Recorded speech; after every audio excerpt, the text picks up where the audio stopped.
आप सबको पता ही है, कुछ समय पूर्व मुंबई की लोकल में एक ब्लास्ट हुआ था। वह इतना भयानक ब्लास्ट था जिसमें जन धन की अपार हानि हुई थी। लेकिन मेरे परिवार के साथ क्या चमत्कार घटित हुआ वह मैं आप तक पहुंचाना चाहती हूं। मेरे पतिदेव प्रातःकाल मुझसे कहने लगे, आज मुझे जल्दी ऑफिस जाना है, तुम जल्दी से नाश्ता तैयार करके दो, मुझे जल्दी से जल्दी निकलना है। मैंने नाश्ता तैयार किया, अपनी बेटी को स्कूल रवाना किया। मेरे पतिदेव ऑफिस के लिए निकल गए। मेरा नित्य का नियम था, मैं पतिदेव को ऑफिस भेज, अपनी बेटी को स्कूल भेज, सारे कामों से निवृत्त हो बाकी बिहारी जी की आरती करती थी। मैं अपने मंदिर के कक्ष में चली गई। जैसे ही थोड़ा समय व्यतीत हुआ था, इतने में दरवाजे की घंटी बजी। किसी ने दरवाज़ा खटखटाया। मैं उठकर बाहर आई, पूछा कौन? तो आंटी ने कहा, बेटा मैं हूँ। मैंने दरवाज़ा खोला, पास वाली आंटी हमारे घर आई थी। मैं उन्हें देखकर आवाक रह गई। इतना जल्दी प्रातःकाल को कौन किसके घर आता है? तब वह आंटी कहने लगी, बेटा रवि कहाँ गया है? मैंने कहा, रवि तो ऑफिस गया है। तब उन्होंने कहा, तुमने टीवी देखी है? टीवी में आ रहा है कि मुंबई की लोकल में ब्लास्ट हुआ है। मैंने जैसे ही टीवी चलाई तो मैं देखकर आवाक रह गई। जिस लोकल ट्रेन में मेरे पतिदेव यात्रा करते थे, आज उसी ट्रेन में ब्लास्ट हुआ था। मेरा दिल तो बैठने लगा। मैं भागते हुए कान्हा जी के पास जाकर कहने लगी, हे कान्हा, यह तुमने क्या किया है? मेरे पतिदेव की रक्षा करना। रोते रोते मेरा हाल बहुत बुरा होता जा रहा था। तभी फ़ोन की घंटी बजी। आंटी ने फ़ोन उठाया। उधर से आवाज़ आई, आंटी रेनू है? मैंने आंटी से फ़ोन ले लिया और पूछा कौन? तो उधर से आवाज़ आई, रेनू मैं सुरक्षित हूँ, मेरी चिंता मत करना। जिस ट्रेन में ब्लास्ट हुआ है आज मैं उसमें नहीं गया था। तब मैंने अपने पतिदेव से कहा, आप जल्दी से जल्दी वापस आइए। मेरी रोने की आवाज़ सुनकर मेरे पतिदेव जल्दी से घर लौट आए। जैसे ही वह घर पहुँचे, मैंने बड़े जोर से उनका हाथ पकड़ लिया और उनसे कहने लगी, आज परमात्मा ने मेरे सुहाग की रक्षा की है। अगर आपको कुछ हो जाता तो मैं तो जी ही नहीं पाती। इतने में मेरे पतिदेव मुझे संभालते हुए कहने लगे, जब तक कान्हा जी हमारे साथ हैं हमें किस बात की चिंता है। तब वह कहने लगे, मैं आज प्रातःकाल जल्दी से ऑफिस पहुंचना चाहता था। जैसे ही नीचे पहुंचा तभी अचानक से एक लड़का आया। उसकी उम्र 20-25 साल रही होगी। वह मुझे देखकर कहने लगा, अंकल ठीक हो? कहाँ जा रहे हो? तब मैंने उसे पहली बार ही देखा था, पर उसके बात करने में इतनी मिठास थी जो मैं स्वयं उससे बात करने लगा। मैंने उससे कहा, मुझे ऑफिस जाना है। तब वह सुंदर सुशील लड़का कहने लगा, अंकल चलो मैं आपको लेकर चलता हूँ, स्कूटर पर आप जल्दी पहुँच जाएंगे। मैंने तो पहली बार ही उसे देखा था। मन में संकोच हो रहा था, जाना चाहिए या नहीं जाना चाहिए, पर उसकी बातों में ऐसा कोई जादू था, मैं उसकी तरफ खिंचता ही गया। मैं उसके साथ स्कूटर पर बैठ गया और वह मुझे अपने ऑफिस तक लेकर जा रहा था। रास्ते में अनेक प्यारी प्यारी बातें बता रहा था और जैसे ही मैं ऑफिस पहुंचा, इतने में खबर आई, मुंबई की लोकल ट्रेन में ब्लास्ट हुआ है। यह सुनकर मेरा मन शंकित हो गया। इसलिए मैंने तुम्हें फ़ोन पर कहा कि मैं सुरक्षित हूँ, क्योंकि मुझे पता था तुम्हें बड़ी चिंता होगी। तो और तुम्हारी रोने की आवाज़ सुनकर मैं ऑफिस से जल्दी छुट्टी लेकर वापस आ गया हूँ। अपने पतिदेव की सारी बात सुनकर मैं भागती हुई पुनः कृष्णा के पास पहुँची और बाके बिहारी जी को देखकर बार बार हृदय से धन्यवाद देते हुए कहने लगी, हे नाथ, वह और कोई नहीं, आप स्वयं उस सुंदर लड़के के रूप में मेरे पतिदेव की रक्षा करने आए थे। तब मेरे पतिदेव ने कहा, ना तो आज से पहले मैंने वह लड़का देखा था और ना ही मुझे छोड़ने के बाद वह दिखाई दिया। मुझे तो यकीन हो गया था स्वयं बाके बिहारी ही मेरी रक्षा करने आए थे। तो अपने भक्तों के लिए परमात्मा आज भी स्वयं प्रकट हो जाते हैं।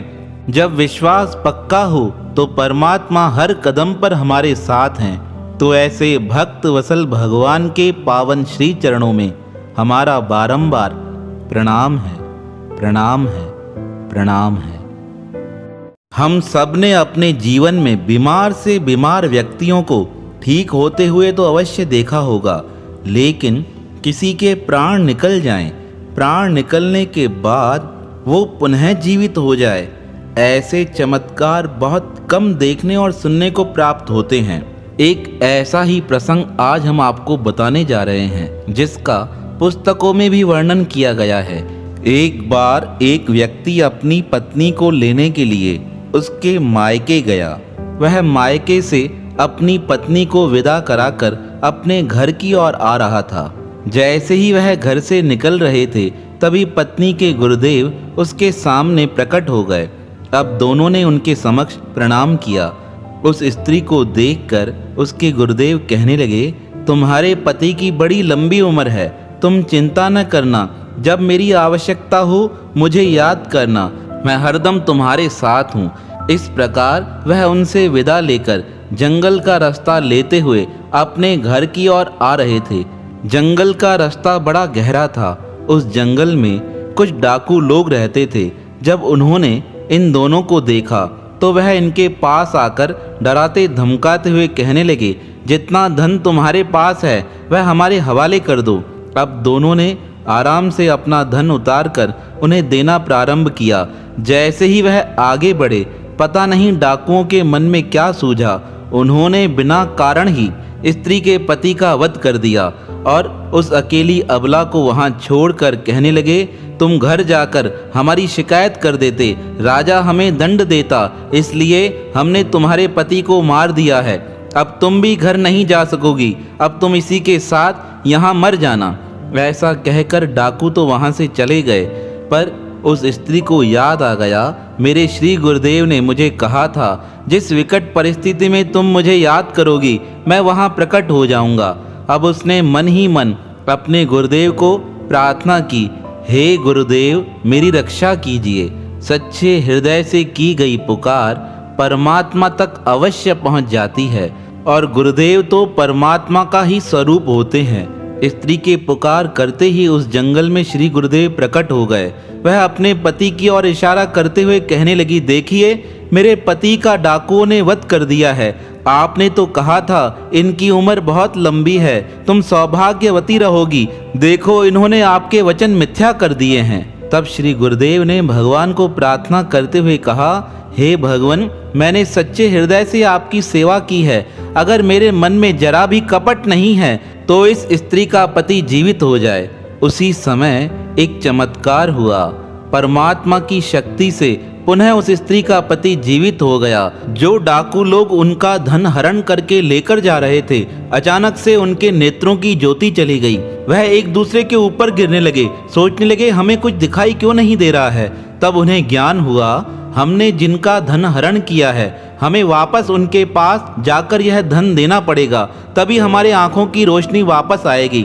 ऐसा विचार कर वह परमात्मा से क्षमा मांगते हुए कहने लगे, हमें क्षमा कीजिए, हम अभी का अभी वापस यह धन उनको देकर आएंगे। ऐसा सोचते ही उनके आंखों की रोशनी पुनः वापस आने लगी। वह दौड़ते भागते हुए उन स्त्री पुरुष के पास आकर कहने लगे, हमें क्षमा कीजिएगा, हमसे बड़ा अपराध हुआ है। हमने अज्ञानवश आप जैसे भक्तों का धन चोरी कर लिया था, हमें क्षमा कीजिएगा। जब डाकुओं ने उसके पति की ओर नजर दौड़ाई तो देखकर हैरान हो गए, इसे तो हमने मार दिया था, यह पुनः कैसे जीवित हो गया है। तब वह डाकू उस स्त्री से पूछने लगे, तुम्हारे पति को किसने जीवित किया है। तब वह स्त्री कहने लगी, मैंने अपने गुरुदेव से प्रार्थना की, मेरे गुरुदेव ने यहाँ प्रकट होकर मेरे पतिदेव को पुनः जीवन दान दिया है। उनकी यह बातें सुनकर डाकुओं के मन में भी भगवान की भक्ति का संचार हो गया था। वह स्त्री से पूछने लगे, आपका नाम क्या है। तब वह कहने लगी, मेरा नाम गंगाबाई है, मैं अपने गुरुदेव की सच्ची भक्त हूँ। मेरे जीवन में जब भी कोई कष्ट आता है वह स्वयं प्रकट होकर मेरे कष्टों का निवारण कर देते हैं। तब डाकू कहने लगे, हमें भी आपके गुरुदेव का दर्शन करना है। तब वह कहने लगी, वह तो मेरे नज़दीक ही खड़े हैं, लेकिन तुम्हें दिखाई नहीं दे रहे हैं, क्योंकि वह उसे ही दिखाई देते हैं जिसका मन निर्मल होता है। अगर तुम चाहते हो तुम्हारा मन भी निर्मल हो जाए, तुम्हारे जीवन के दुख भी समाप्त हो जाएं, तो इन गुरुदेव की शरण में रहो, तुम्हारा कल्याण होगा। डाकुओं ने बड़े श्रद्धा भाव से प्रार्थना की, हमें भी अपना दर्शन दीजिए। तब गंगाबाई के गुरुदेव ने डाकुओं को दर्शन दे उपदेश देकर कहा, आज के बाद कभी भी ऐसा अन्यायपूर्वक कार्य नहीं करना। अपने जीवन को चलाने के लिए अच्छा व्यवसाय करो, तुम्हारा जीवन भी सफल हो जाएगा। गुरुदेव के वचन मानकर उन डाकुओं ने गलत काम छोड़कर परमात्मा की भक्ति के ओर अपना मन लगा दिया। तो अपने भक्त की रक्षा के लिए भगवान और श्री गुरुदेव कहीं भी प्रकट हो जाते हैं। ऐसे पावन श्री गुरुदेव के चरणों में हमारा बारंबार प्रणाम है, जो हर संकट के समय आकर अपने भक्तों की रक्षा करते हैं। आप विचार कर सकते हैं, एक स्त्री जिसका छोटा बेटा मृत हो गया हो अर्थात मर गया हो, वह अपने बेटे को गोदी में बैठाकर चिता पर बैठ जाए, पर अचानक से उसी समय एक चमत्कार हो जाए। वह ऐसा दिव्य चमत्कार हो जिसके समक्ष सारा संसार नतमस्तक होने को तैयार हो जाए। ऐसा ही हुआ भगवान की भक्त जीवाबाई के साथ। कहते हैं जीवाबाई भगवान की सच्ची भक्त थी। राजाओं के महलों में रहने वाली माँ जीवाजी बड़ी भक्तिमय रानी थी। एक बार उनका छोटा बालक था। उस बालक को शीतला माता निकल आई। अब उसके सारे शरीर पर दाने निकलने लगे। अपने पुत्र के शरीर पर दानों को देखकर जीवाबाई के पतिदेव ने जीवाबाई से कहा, अरे इसका कोई उपाय करो, शीतला माता की पूजा करो, उनकी कृपा से यह दाने स्वतः ही दूर हो जाएंगे। तब जीवाबाई ने कहा, मेरे इष्ट भगवान श्याम सुंदर हैं, मैं उनके अलावा अन्य किसी की पूजा नहीं कर सकती हूँ। वह चाहेंगे तो मेरा बालक ठीक हो जाएगा, अन्यथा सब कुछ उनके हाथ में है। अपनी पत्नी के यह वचन सुनकर जीवाबाई के पति को बड़ा क्रोध आया। वह कहने लगे, अगर तुम्हारे ऐसा करने पर मेरे पुत्र का मरण हो गया तो याद रखना, तुम भी इसके साथ जाकर चिता पर बैठ जाना। मुझे तुम जैसी स्त्री के साथ जीवन जीने का कोई शौक नहीं है। अपने पतिदेव की इस बात को भक्त जीवाजी ने दिल पर लगा दिया। अब परमात्मा को तो कुछ और ही मंजूर था। बहुत प्रयास किए गए, जीवाजी द्वारा भी परमात्मा को प्रार्थना की गई, पर बालक ठीक नहीं हुआ। परमात्मा ने कुछ और ही सोच रखा था। धीरे धीरे तबीयत बिगड़ती गई। जीवाजी के पुत्र का मरण हो गया। जीवाजी स्वयं अपने बालक को गोदी में उठाकर शमशान लेकर गई। वहाँ चिता सजाई गई। उस चिता पर अपने बालक को बैठाकर जीवाजी स्वयं बैठ गई। अब बालक गोदी में है और जीवाजी चिता पर बैठी हुई हैं। राजा को दया आ गई। वह दौड़ते हुए अपनी रानी के पास आकर कहने लगा, अरे रानी, मैंने क्रोध में यह बात कही थी, मुझे माफ़ कर दो। अब यह जिद छोड़ दो। जो होना था वह तो हो गया, होनी को कौन टाल सकता है। अब तुम आकर राज्य करो, मेरे साथ रहो और इस बालक की चिता को आग लगा दो। पर भक्त जीवा तो अपने पतिदेव की बात को मन पर लगाकर बैठी थी, क्योंकि उनके जीवन का धैर्य था। जो पति ने कहा है उनकी आज्ञा मुझे शिरोधार्य करनी है। अब जब सब इस प्रकार जीवाजी को प्रार्थना करने लगे, तब जीवाजी पुनः परमात्मा की ओर देखकर प्रार्थना करते हुए कहने लगी, हे नाथ, अब डोर तुम्हारे हाथ में है। अब जैसा आप करना चाहें वैसा मैं करने को तैयार हूँ। सारे लोग रानी को देखकर रोने लगे। जैसे ही चिता जलाई जा रही थी, तभी अचानक से एक चमत्कार हुआ। जो बालक मृत हो चुका था वह अचानक से जीवित हो गया। वह अपनी माँ को देखकर कहने लगा, माँ, मैं ठीक हूँ। देखो, परमात्मा ने मेरे दाने भी दूर कर दिए हैं। तुम्हारे भगवान श्याम सुंदर स्वयं अपने साथ शीतला माता को लेकर आए थे। स्वयं शीतला माता ने मुझे छींटा लगाया है। देखो माँ, मैं स्वस्थ हो गया हूँ। अपने बालक की यह वचन सुनकर माँ जीवा को पहले तो यकीन नहीं हुआ, फिर उनकी आंखें खुली। आंखें खोलते ही वह हैरान हो गई, मेरा बालक तो जीवित है। जब राजा ने यह चमत्कार देखा, वह दौड़ते हुए अपनी रानी के नज़दीक आकर उनके चरणों में झुकने लगा। तब रानी कहने लगी, अरे हे राजन, यह आप क्या करते हो? यह सब तो परमात्मा की कृपा से ही हुआ है। तब राजा को बड़ा पश्चाताप हुआ। वह कहने लगा, मैंने अज्ञानवश तुमसे अपशब्द कहे हैं, उनके लिए मुझे क्षमा कर दो। रानी कहने लगी, अगर आज आप यह अपशब्द नहीं कहते तो मेरी भक्ति की परीक्षा कैसे सफल हो पाती। तो परमात्मा अपने भक्तों के लिए विचित्र से विचित्र लीला करते हैं। ऐसे भक्त वसल भगवान के पावन श्री चरणों में हमारा बारंबार प्रणाम है, प्रणाम है, प्रणाम है। गुजरात के जूनागढ़ शहर के नज़दीक एक छोटे से गांव में एक ऐसा विवाह संपन्न हुआ जिसे देखकर देखने वाले हैरान रह गए। उस विवाह की यह खासियत थी, उसमें जितने बाराती उस दिन शादी में शामिल हुए थे, उन्हें जिस सोने और चांदी की थालियों में भोजन कराया गया था, वह सोने की थालियां उन्हें भेंट स्वरूप दान दे दी गई। उन सब से कहा गया, जिस जिसने इस शादी में आकर भोजन पाया है, वह अपने साथ यह सोने और चांदी की थालियां अपने घर लेकर जाएं। ऐसा विवाह ना आज तक हुआ है, ना कभी हो पाएगा। उसके बारे में पुस्तकों में भी वर्णन पढ़ने को मिलता है। आपको यकीन नहीं होगा, पर अब यह तो सच है। हम माने या ना माने, गुजरात के हर नगर में इस बात की चर्चाएं चलती हैं और पुस्तकों के माध्यम से भी इन बातों को प्रसारित किया जाता है। कहा जाता है उस विवाह को कराने के लिए परमात्मा स्वयं वहाँ उपस्थित हुए थे। आज हम आपको उस विवाह के बारे में बताने जा रहे हैं। गुजरात के जूनागढ़ में एक ऐसे व्यक्ति रहते थे जो निरंतर परमात्मा का सिमरन भजन किया करते थे। एक दिन वह अपने घर बैठे थे, तभी एक पंडित जी उनके पास आकर कहने लगे, हे नरसिंह मेहता, मेरे मन में एक सवाल है। क्या तुम्हारा पुत्र अब बड़ा हो गया है, वह विवाह के योग्य है, उसका विवाह नहीं कराओगे? तब भक्त नरसिंह मेहता कहने लगे, अरे विवाह तो कराना है, कोई सुयोग्य कन्या मिल जाए तो मैं उसका भी विवाह करा दूं। तब वह पुरोहित कहने लगे, मैं एक कन्या का रिश्ता आपके लिए लेकर आया हूं, अपने पुत्र को बुलाइए, मैं अभी का अभी तिलक लगाकर उसका विवाह पक्का कर देता हूं। अब नरसिंह मेहता जी ने अपने पुत्र को बुलाया और पुरोहित जी ने उसके मस्तक पर तिलक लगा दिया। तब नरसिंह मेहता ने पूछा, अरे कन्या किसकी है, कहाँ रहती है? तब वह ब्राह्मण देवता कहने लगे, अरे हमारे मदन मेहता जी की कन्या है, उनकी कन्या के साथ आपके पुत्र का विवाह मैं पक्का करता हूँ। मदन मेहता का नाम सुनकर श्री नरसिंह मेहता कहने लगे, अरे वो तो बड़े धनाढ्य व्यक्ति हैं, उनके साथ मेरे पुत्र का विवाह कैसे करा सकते हो?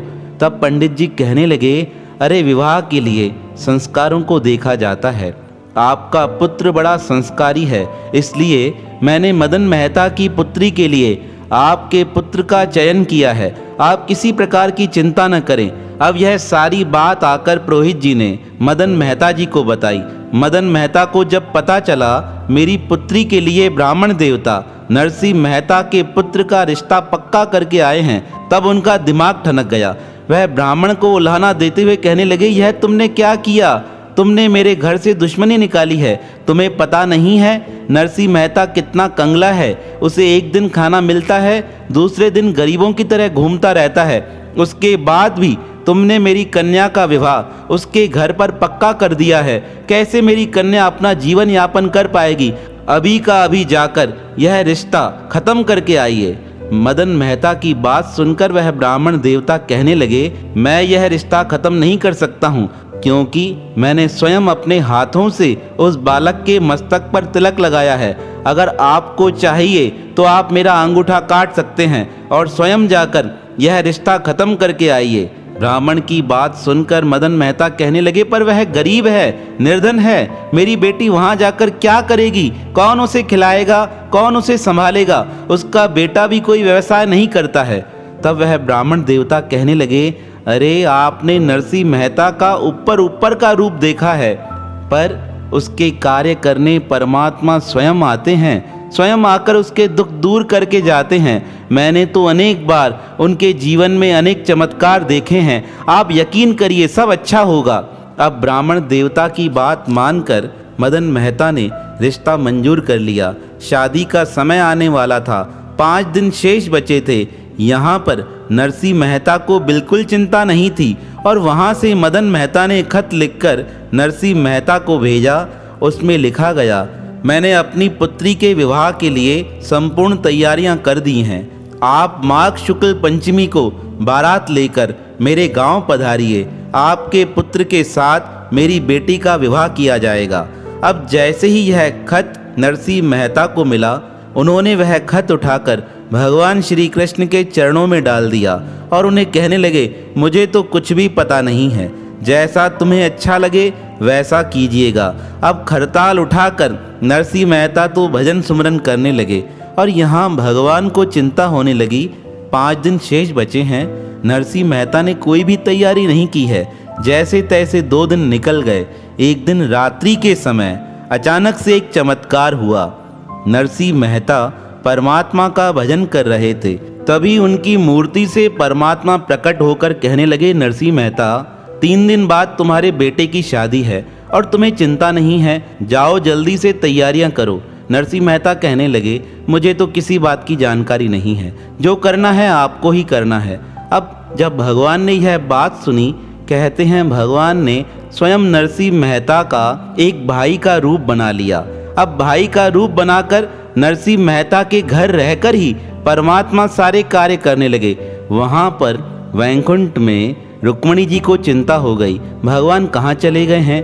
अब रुक्मणी जी भी भगवान को ढूंढते ढूंढते नरसिंह मेहता के घर आकर पहुंची और भक्तराज से पूछने लगी, आपने भगवान को कौन सी सेवा दे दी है। तब नरसिंह मेहता ने इशारा करते हुए कहा, देखो वहाँ बैठे हैं, पता नहीं कौन सा हिसाब लगा रहे हैं। अब रुक्मणी जी श्री कृष्ण के पास आकर पूछने लगी, क्या कर रहे हैं। तब भगवान कहने लगे, करना क्या है, यह भक्त तो सारा भार मेरे ऊपर छोड़कर बैठा है। अब सारी तैयारियां हमें करनी हैं। जहां पर परमात्मा स्वयं पहुंच जाएं, वहां तैयारियों की क्या आवश्यकता है, वहां तो स्वतः ही तैयारियां हो जाती हैं। भगवान के पैर रखते ही सारा मंडप सज गया।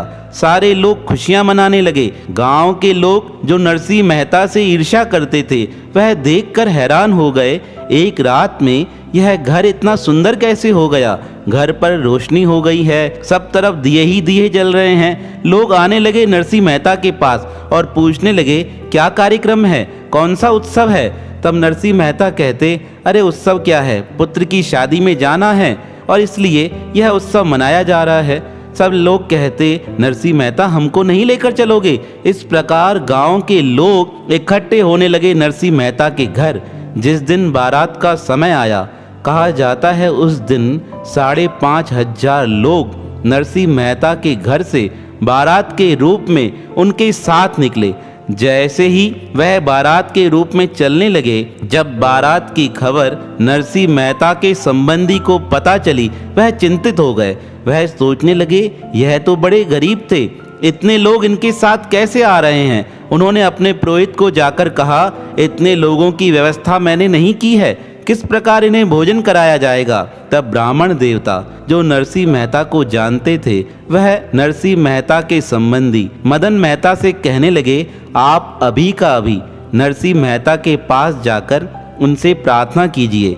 नरसिंह मेहता स्वयं आपके कार्य सिद्ध करेंगे। उनकी बात मानकर नरसिंह मेहता के संबंधी नरसिंह मेहता के पास आकर प्रार्थना कर कहने लगे, हे भक्तराज, मैंने तो अपनी पुत्री की शादी आपके पुत्र से पक्की की थी। मन में चिंता रहती थी, आप क्या खिला पाएंगे, आपके पास खुद खाने को नहीं है, आप मेरी पुत्री की संभाल कैसे करेंगे। लेकिन इतनी बड़ी बारात आपके साथ यहाँ आई है, मैं चिंतित हूँ, मैं इन सब लोगों की व्यवस्था कैसे कर पाऊँगा। तब नरसिंह मेहता कहने लगे, आप चिंता न करें, मेरा जो दोस्त है सांवल शाह, वह मेरे साथ आया है, देखिए वह वहाँ खड़ा है, आप उसके पास जाकर प्रार्थना कीजिए, वह आपके सारे कार्य कर देगा।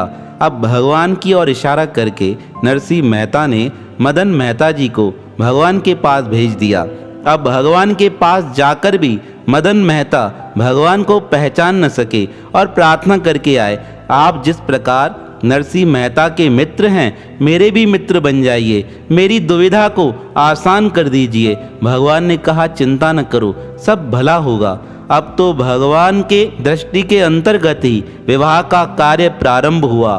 कहा जाता है भगवान की देख रेख में वह कार्य पूर्ण हुआ और भगवान ने स्वयं उपस्थित होकर नरसिंह मेहता के पुत्र और उनकी पुत्र वधू को आशीर्वाद दिया और विवाह में जितने लोग भोजन में शामिल हुए थे उन सबको सोने की थाली में भोजन खिलाया गया। और जब भंडारा पूर्ण हुआ तब भगवान ने स्वयं आदेश दिया, जिस जिसने यहाँ भोजन खाया है और जिस बर्तन में भोजन खाया है वह सारे बर्तन अपने साथ लेकर जाएं।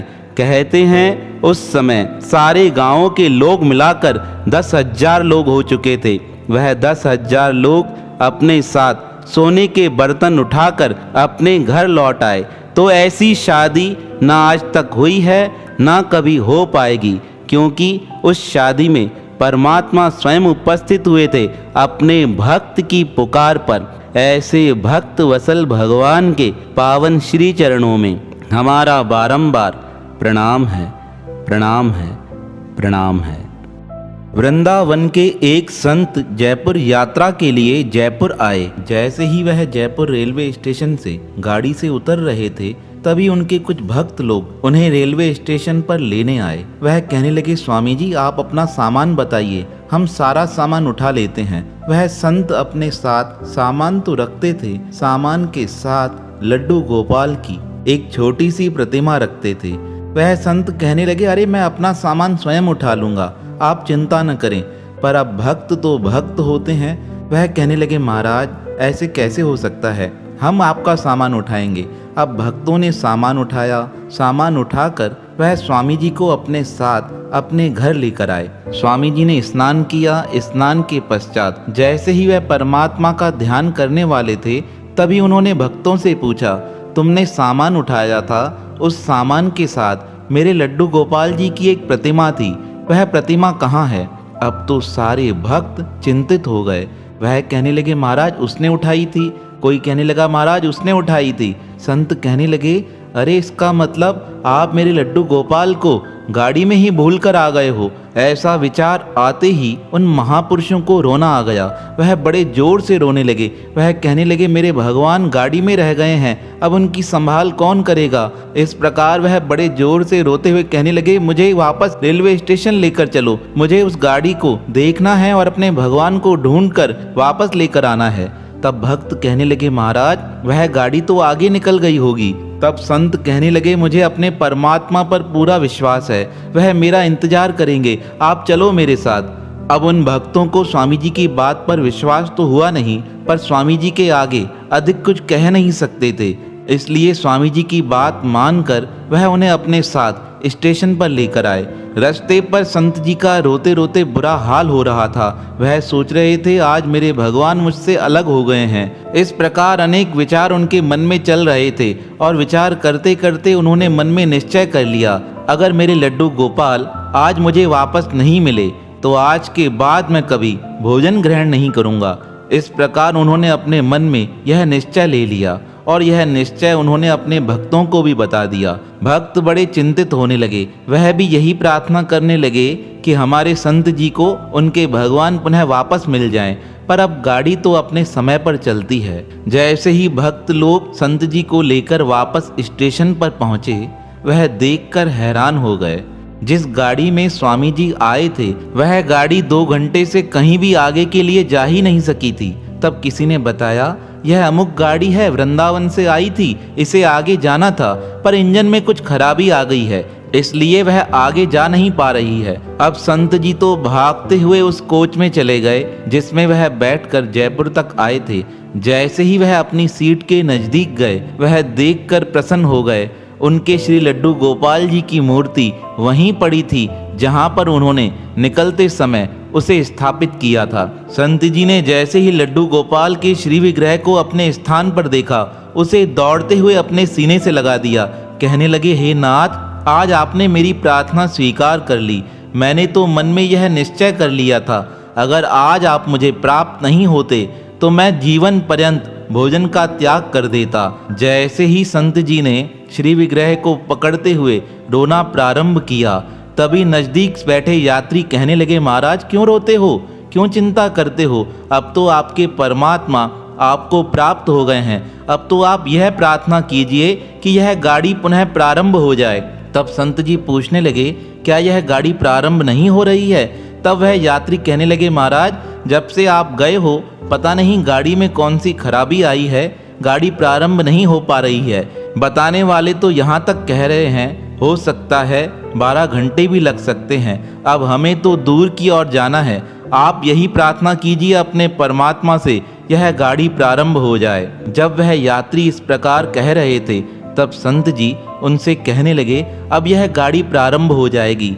मुझे तो एक ही बात नजर आ रही है कि मेरे भगवान ने स्वयं मेरे इंतजार में इस गाड़ी को खड़ा किया था। मेरे लड्डू गोपाल भी मुझसे अलग नहीं होना चाहते थे। मैं सच कहता हूँ, जैसे ही मैं इन्हें लेकर जाऊंगा आपकी गाड़ी भी प्रारंभ हो जाएगी। और जैसे ही संत जी भक्तों के साथ श्री लड्डू गोपाल को अपने हाथों में उठाकर जैसे ही ट्रेन से नीचे उतरे, अचानक से ट्रेन का इंजन स्टार्ट हो गया। ट्रेन ने सीटी बजाई, गाड़ी आगे की ओर प्रस्थान कर गई। सब लोग यह देखकर बड़े प्रसन्न हो गए कि भगवान श्री लड्डू गोपाल जी ने स्वयं अपने भक्त का ट्रेन में बैठकर इंतजार किया था। तो अपने भक्तों के लिए परमात्मा बड़ी विचित्र लीला करते हैं। तो ऐसे भक्त वसल भगवान के पावन श्री चरणों में हमारा बारंबार प्रणाम है, प्रणाम है, प्रणाम है। काशी में घूमते घूमते एक व्यक्ति तुलसीदास महाराज जी के पास पहुंचा। भगवान श्री राम का नाम लेते हुए कहने लगा, राम राम, मैं हत्यारा हूँ, मुझे कोई भोजन खिला दो। उसकी यह बात सुनकर श्री तुलसीदास जी उसे अपने घर लेकर आए। ब्राह्मणों के साथ बैठाकर उसे भोजन खिलाया। तब अन्य ब्राह्मण क्रोधित होकर कहने लगे, इसने हत्या की है, तुमने इसे हमारे साथ भोजन करा दिया है, इसने बड़ा पाप किया है।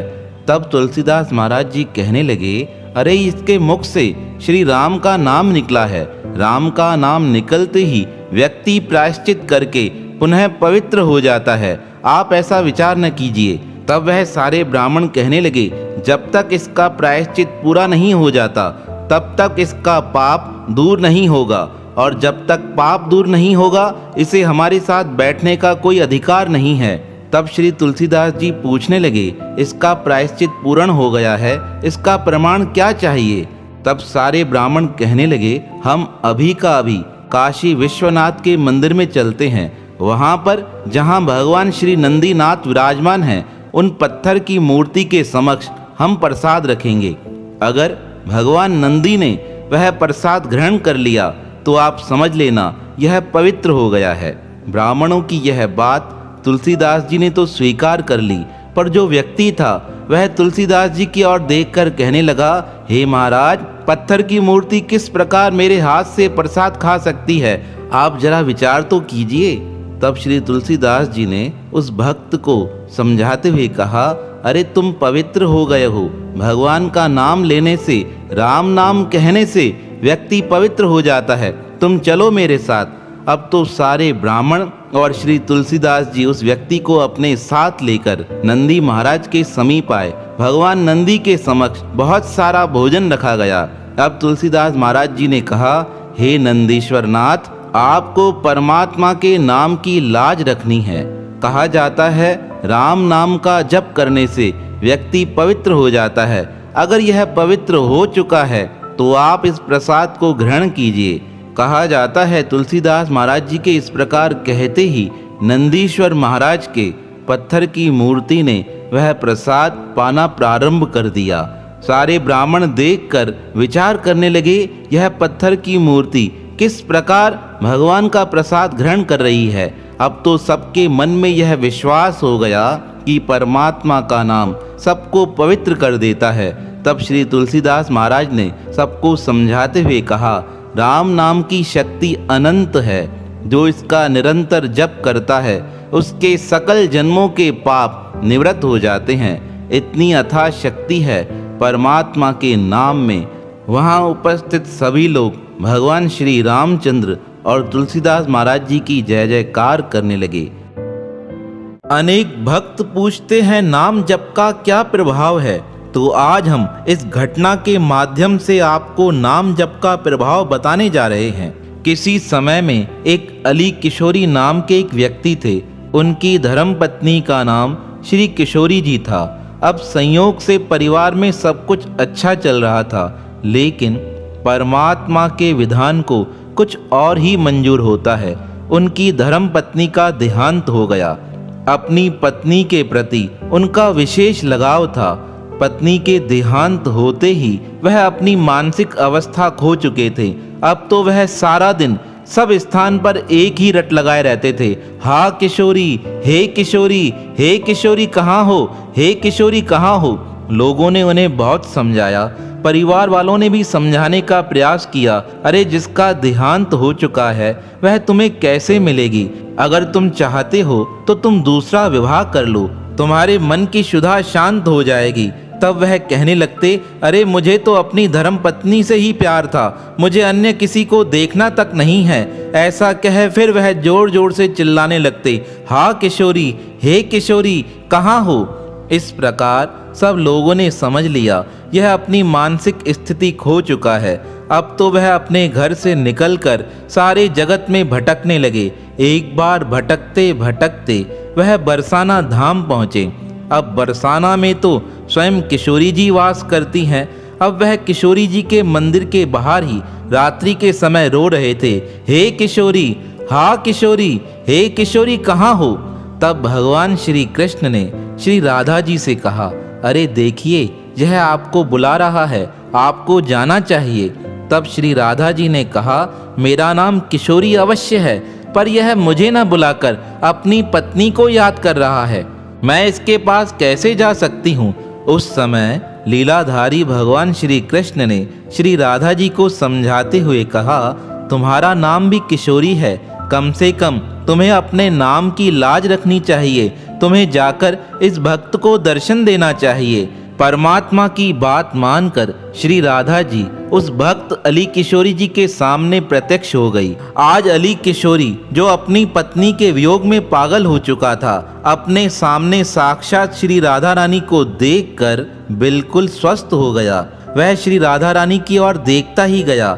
भगवान श्री कृष्ण भी स्वयं प्रकट हुए। उन्होंने श्री राधा रानी के साथ अली किशोरी के मस्तक पर हाथ रखकर कहा, अब तुम संसार के बंधन से मुक्त हो चुके हो, अब यहीं बैठकर परमात्मा का भजन करो।